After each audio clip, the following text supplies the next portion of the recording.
You ask Tiger to solve. This deals with linear equations with one unknown. The final result is u equals 11. Let's solve it step by step. Group all constants on the right side of the equation. Add 1 to both sides. Simplify the arithmetic.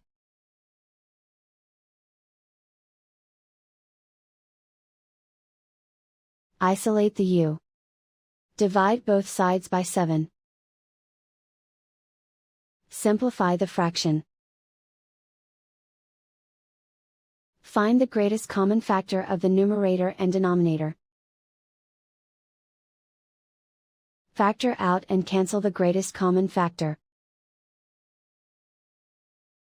And so the final result is u equals 11.